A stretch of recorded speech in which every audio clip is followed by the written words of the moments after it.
Olá, saudação a todos, professor Neto, mais uma aula de educação física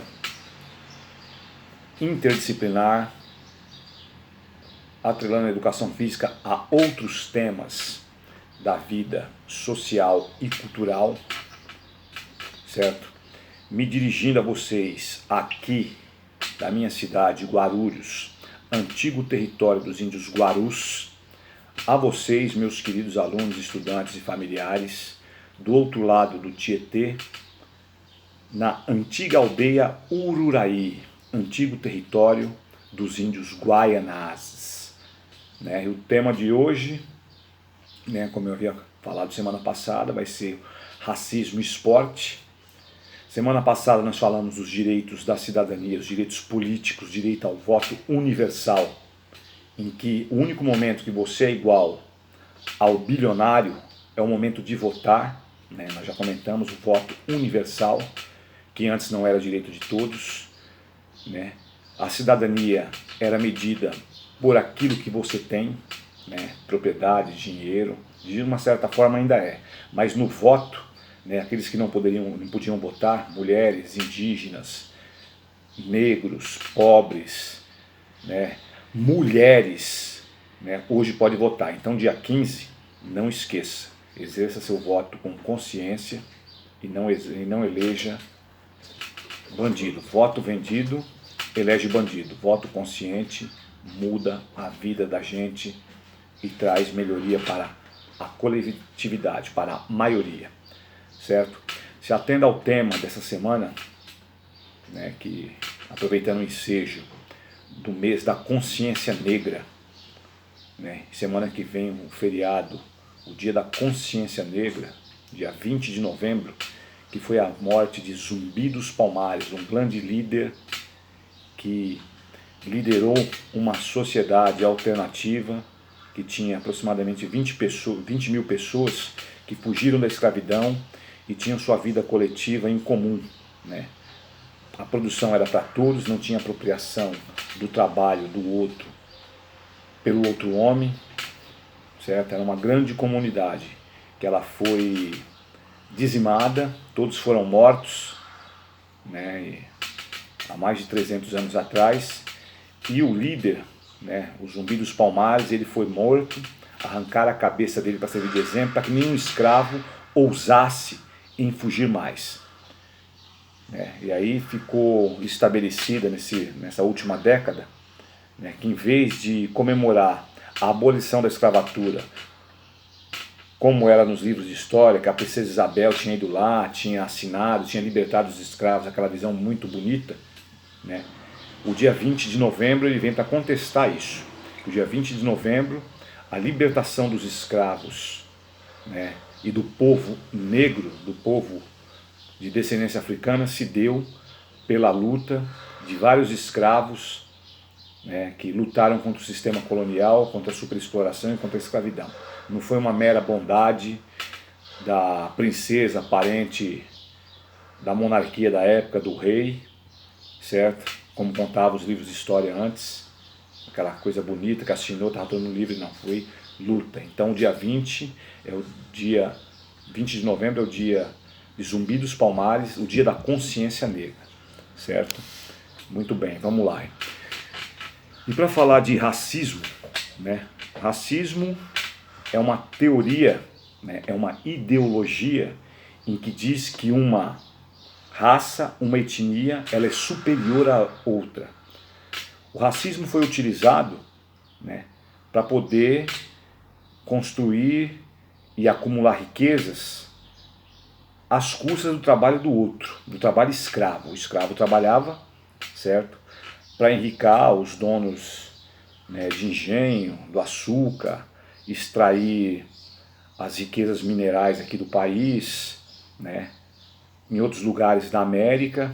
Então o racismo é uma teoria de supremacia de raças, que uma raça é superior à outra, que outras pessoas são humanas e outras são subhumanas.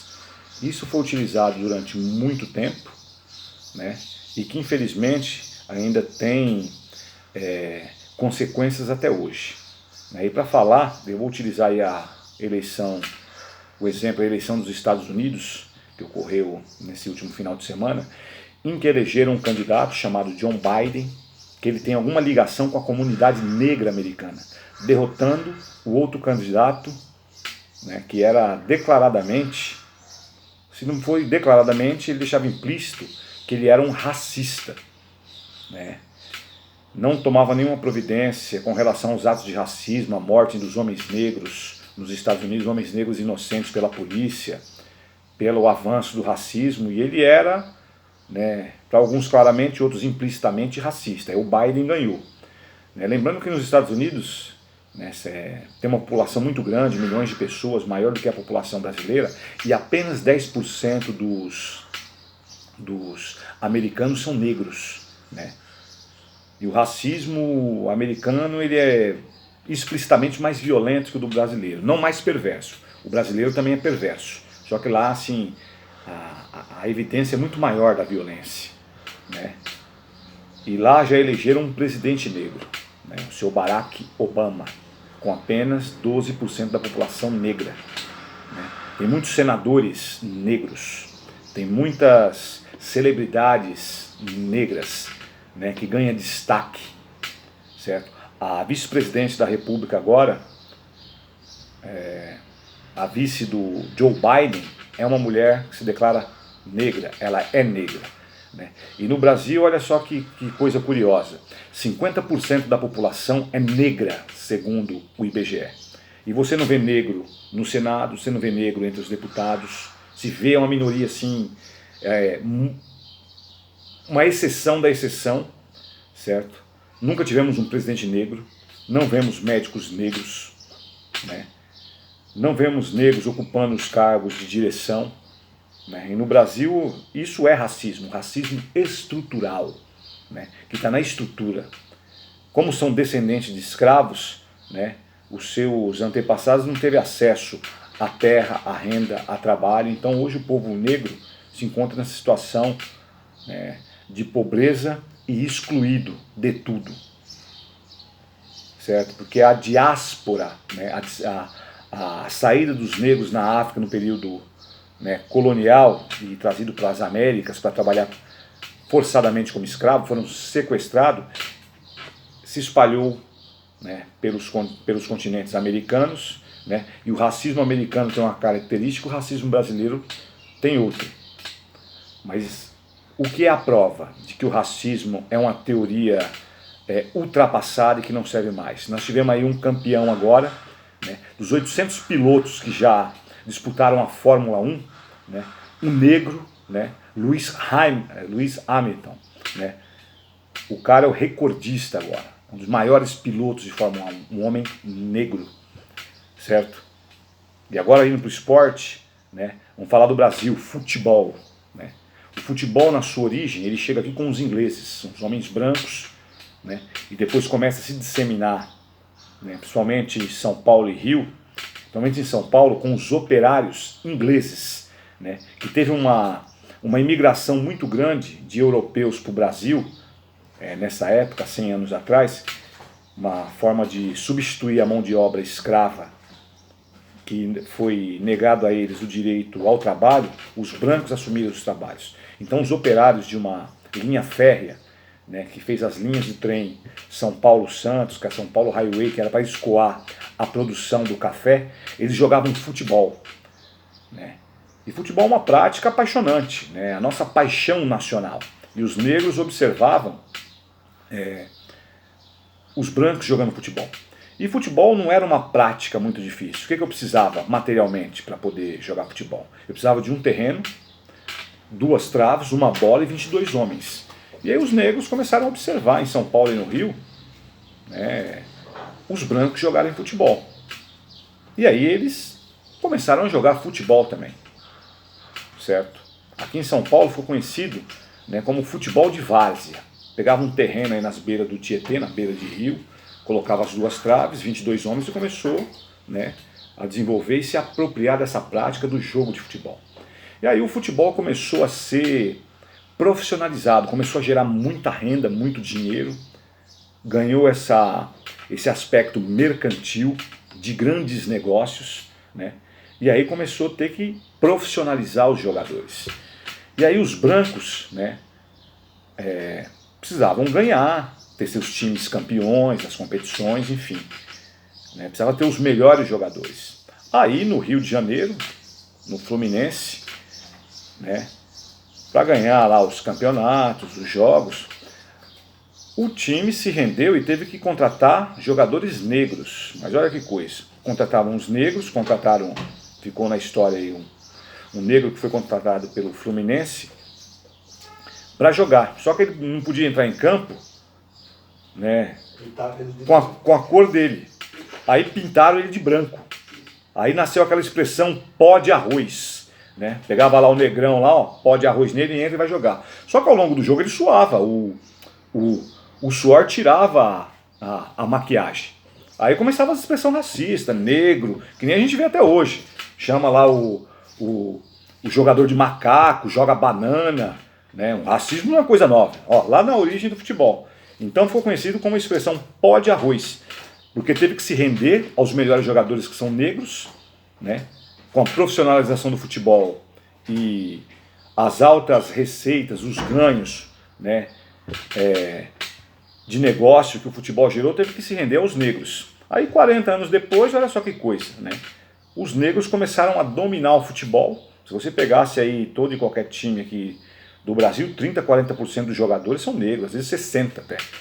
E aí na década de 50, né, me aparece aí um cidadão chamado Edson Arantes do Nascimento, né, eternizado como o rei do futebol, conhecido pelo nome de Pelé. Aí olha só que ironia do destino. Os negros não podiam jogar futebol, mas o negro se tornou o rei do futebol. E os melhores jogadores do mundo, né, são negros, né? Ronaldinho, né, passou o outro Ronaldo Fenômeno, Nazário, certo? Os atacantes contratados pelo futebol que mais movimenta dinheiro, que é o futebol espanhol, né, o futebol italiano, o futebol alemão, os melhores atacantes, né, são africanos. Então cai por terra a teoria racista, né, de que uma raça é superior à outra, é mais inteligente que a outra. Eu podia ficar aqui horas falando com vocês, né, do sucesso dos negros nas outras carreiras, nas carreiras de universidade, na música, né, no esporte, no futebol, né. O maior do boxe é um negro, o maior do futebol é um negro, o maior da Fórmula 1 agora é um negro, um dos maiores médicos são negros. Então essa teoria racista, né, ela não cola mais, só que o racismo ainda permanece. Então a nossa aula de hoje foi isso, nós falamos de racismo, né? Temos que falar de racismo sempre de forma a combatê-lo, a não reproduzir mais as ações discriminatórias. Principalmente homens públicos, né, como o presidente da República americano, que foi derrotado agora, inclusive com os votos da comunidade negra, né? E no Brasil ainda a gente está caminhando a passos lentos no combate ao racismo, né? Por isso que nós temos hoje a política de cotas, né, que é para poder incluir os negros nas mais variadas profissões, nas mais variadas ocupações, né, seja no serviço público, né, no serviço das empresas, que os negros aqui no Brasil são 50% da população, só que ele não é 1% nas ocupações que tem aí, né, nas profissões. Então o combate ao racismo ele tem que ser permanente, né? E você, como estudante aqui da escola pública, tem a obrigação de saber estudar o racismo e combater o racismo, né? O racismo ele é praticamente uma doença, né, que as pessoas vai passando de geração em geração sem nenhuma crítica, sem nenhum estudo. E a escola é para isso, é para a gente poder combater o racismo, a discriminação, as desigualdades. Semana passada a gente falou, né, de como era medida a cidadania. Era só quem tinha dinheiro, quem tinha propriedade. O racismo é muito pior. Ele não tira a cidadania, ele tira a humanidade. Coloca o homem negro como um sub-humano, o que não é verdade, né? Viva a comunidade negra, viva o povo negro, viva a diáspora africana, certo? E viva a diversidade cultural, a sociedade multiétnica brasileira e a escola brasileira nossa, que é a escola multicultural. Então o combate ao racismo é uma pauta da nossa escola também, do Capistrano de Abreu, do Mário Cosel Filho. Aí eu quero saudar a todos, né, e dizer que nós temos que combater as desigualdades, as discriminações e o racismo. Ah, Neto, você está falando isso, você é comunista, você é esquerdista. Não sou comunista não, sou humano. E o que eu estou falando está no artigo 3º da Constituição Federal, que é o nosso maior documento, que rege a nossa vida cidadã, que limita a gente e o próprio Estado. Né? São os objetivos fundamentais da República, no artigo 3º. Né? Combater as desigualdades e promover a cidadania de todos. Tá bom?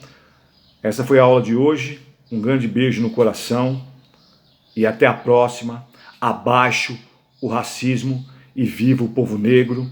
Viva o dia 20 de novembro e dia 15 agora nas eleições. Vote certo, né? Vote consciente. Tá bom? Até mais aí, um forte abraço a todos. Até a próxima.